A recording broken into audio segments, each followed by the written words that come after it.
নমস্কার। অনুষ্ঠানের পরেই ইতিমধ্যেই আমাদের মাঝে অনুষ্ঠান সেরে এসেছেন আমাদের আবৃত্তিকার কলকাতা থেকে আমাদের সকলের প্রিয় দিদিভাই ব্রততী বন্দ্যোপাধ্যায়।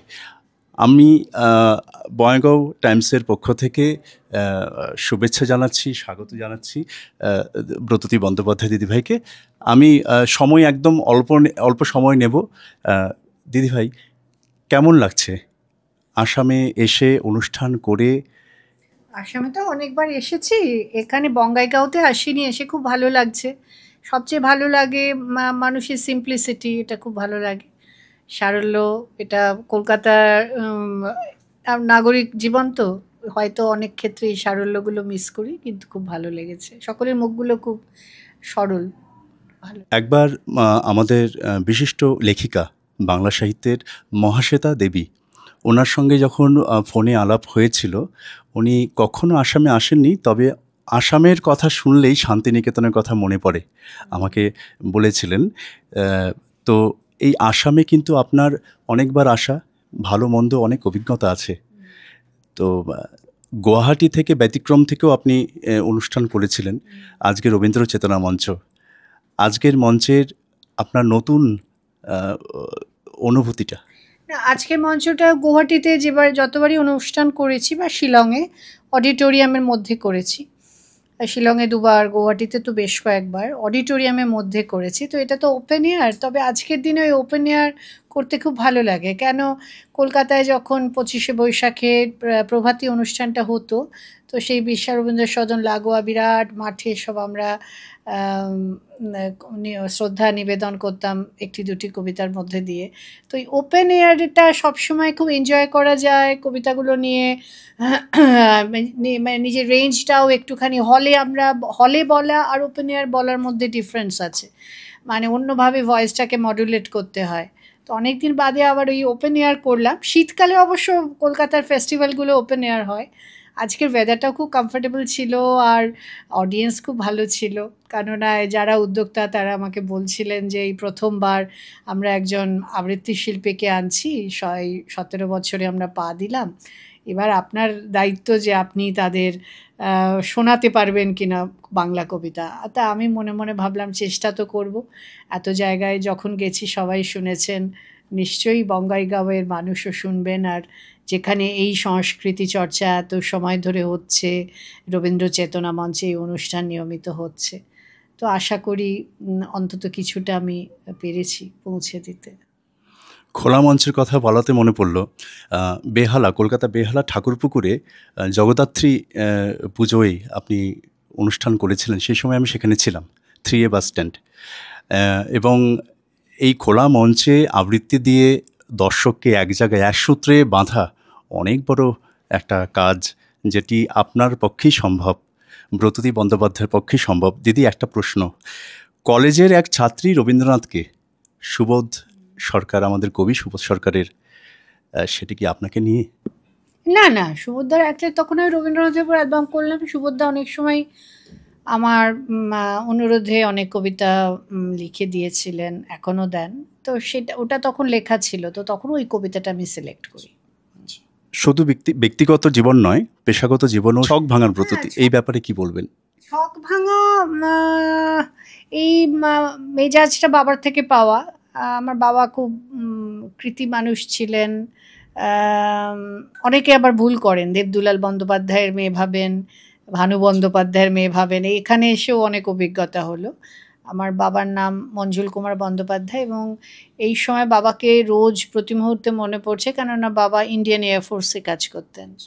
বাবা চাইনিজ ওয়ারে গেছিলেন, বাবার কাছে চীনের সেই যুদ্ধের গল্প শুনেছি। তা আমার মনের মধ্যে একটা যোদ্ধার মন আছে, সেই জন্য অনেক রকম, মানে যাদের এই মনটা থাকে তাদের বোধহয় অনেক যুদ্ধও করতে হয়। তো সেই যুদ্ধ, এবং আমি এনজয় করেছি। আমার চলার পথে অনেক প্রতিবন্ধকতা এসছে, কিন্তু আমি সেটা ওভারকাম করেছি, সেই স্ট্যামিনাটা আমি হোল্ড করি। তা সেটা আমার মনে হয় বাবার থেকেই পাওয়া। এবং বাবা সবসময় এই ছক ভাঙা কাজে আমাকে উৎসাহ দিয়েছেন। আমি যখন পড়াশুনো ছেড়ে আবৃত্তি চর্চা করেছি, প্রথম বাবা চাননি, কিন্তু পরে বলেছেন ও যখন করছে ওটা সিরিয়াসলি করবে, এবং মাকে বলতেন দেখো ও একটা কোনো জায়গায় পৌঁছবে। এটা বাবার বিশ্বাস করতেন আমার, সেই বিশ্বাসটা বাবার আমার প্রতি ছিল। আপনার জীবনে রবীন্দ্রনাথের প্রভাব কী এবং সে সংক্রান্তে কোনো ঘটনা? এটা নতুন করে কিছু বলার নেই। আমার বাড়িতে আমার সব সময়ের বন্ধু রবীন্দ্রনাথ। আমার মানে আমি ওনাকে আমার মনে হয় যে আমার পরিবারের একজন, মানে সেভাবেই আমি ওনাকে পেয়েছি।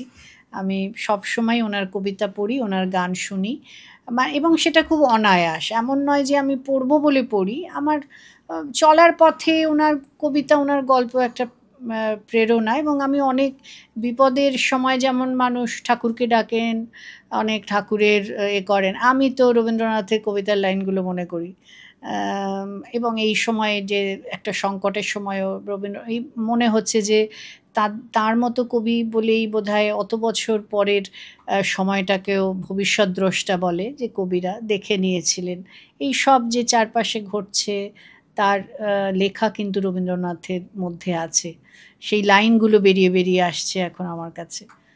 কিন্তু আবার জীবনের তো জয় হবে, এই অন্ধকার তো নিশ্চয়ই কাটবে আশা করি। এত মানুষের প্রাণহানি হচ্ছে, এত অহংকার, এত দম্ভ, সেখান থেকে নিজেকে নামিয়ে যে জীবন দেবতা তার কাছে যে সমর্পণ করা, মনে তবেই তো মনে শান্তি আসে। সেই বাণী তো রবীন্দ্রনাথই দিয়েছেন।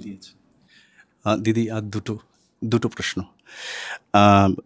অভিনেত্রী থেকে আবৃত্তিকারের এই সফর একটু বলুন। না, অভিনেত্রী আমি কোনোদিনই ছিলাম না। আমি আবৃত্তি নিয়েই পথ চলেছি। তবে আমার যেরম বলে না, আমি অনেক কিছু করতে পারছি কি না সেগুলো আমি নিজেকে এক্সপেরিমেন্ট করেছি। আমি কি অভিনয় করতে পারি ফিল্মে? আমি কি নাটকে অভিনয় করতে পারি? আমি কি র্যাম্পে হাঁটতে পারি? মানে প্রত্যেকটা ফিল্ডে আমি নিজেকে একবার টেস্ট করেছি। আমি লিখতে পারতাম। আমি কি সাংবাদিক হতে পারি? তাও তো পারতাম। নিউজে এত বছর ধরে কাজ করেছি। তো সুতরাং অভিনেত্রী নয়, মূল ব্যাপারটা আবৃত্তি, এবং সেটা সূত্র ধরে আমি বিভিন্ন ফিল্ডে আমার কাজ করার আমি চেষ্টা করেছি। শেষ প্রশ্ন, অবশেষে যেটি আবৃত্তি বাণিজ্যিকভাবে এখন আপনার থেকে যেমন করে একটা সফল একটা আবৃত্তির একটা জায়গা করে নিয়েছে আলাদা করে, বাণিজ্যিকভাবে বা এই জায়গাটার থেকে নবাগত শিল্পীদের জন্য, যারা নতুন করে শিখছে, করছে, আবৃত্তিকে ভালোবেসে, কবিতাকে ভালোবেসে, তাদের জন্য আপনার কি বার্তা থাকবে? হ্যাঁ, তাদের তো হাল ধরতে হবে। আমি তো 35 বছর করছি, আরও কিছু বছর হয়তো করব। তারপর ওইটাই ভাবি যে এই শিল্পটাকে তো এগিয়ে নিয়ে যেতে হবে। নিশ্চয়ই আসবে ছেলেমেয়েরা। তবে ওই এখন ছেলেমেয়েরা আসে বিখ্যাত হতে এলে তো হবে না। বিখ্যাত নিজে থেকে হওয়া যায় না। তুমি যদি সেই শ্রম, সেই তোমার নিষ্ঠাটা থাকে, এবং আরেকটা হচ্ছে যে তোমার একটা এক্স ফ্যাক্টর থাকতে হয়। সেটা ক্লিক না করলে অনেক ট্যালেন্টেড আর্টিস্ট আসে, কিন্তু তাদের ওই ফ্যাক্টরটা ক্লিক করে না। হ্যাঁ, এটা একটা লাক ফ্যাক্টর বা এক্স ফ্যাক্টর যাই বলি না কেন, সেটাও ক্লিক করলে মানুষের যে শ্রদ্ধা, ভালোবাসা বা অ্যাকসেপ্টেন্স, অডিয়েন্স অ্যাকসেপ্টেন্স, বা একটা নামে মানুষ যে চিনতে পারবে, সেইটা কিন্তু একটা ফ্যাক্টর। সেটা সকলে পায় না। এটা ঈশ্বরের আশীর্বাদ, বাবা মার আশীর্বাদ যে আমি সেটা পেয়েছি। হয়তো আমার চেয়ে অনেক বেশি ট্যালেন্টেড কেউ ছিলেন বা আছেন, সেই এক্স ফ্যাক্টরটা কাজ করেনি, তাই হয়তো পাইনি। অসংখ্য ধন্যবাদ এতটা সময় দেওয়ার জন্য, এবং আমি আমার পক্ষ থেকেও আমি অসংখ্য ধন্যবাদ জানাচ্ছি। আমরা এখানেই সাক্ষাৎকার শেষ করছি।